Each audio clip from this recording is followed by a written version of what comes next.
Tá tús curtha le Margaí Nollag sa Gaillimhe an deireadh seachtaine sima cearin agus mórán ar siúl déine a chuirthaigh cuairteartha. Is málam nostalgia agus na Carn Nollag. Tá galóir siopí agus galóir bia agus galóir spring.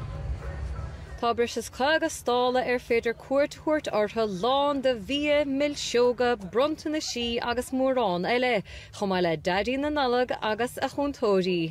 Ó na daoine agus sinnéad na daoine tochtaí an sádagató. Sinnéad daoine hagad isteach agus bíon an chreiceá agus bíon siad rálam bíon chun ceistetá a míon na leitrecha scríteá as na chuna dé se ná go tosnú náhfuil.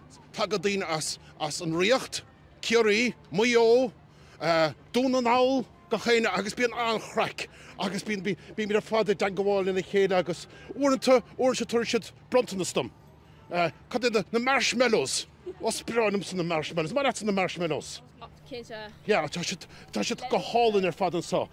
Beg Margaí Nollag oscailte go dtí deireadh bhí na Nollag chin bliana ach iad dúnta lá Nollag mar go meid Daddy na Nollag gnóthach gan dát. Roisin ní chéalachair Nuacht Cúla4 an bhrá mór.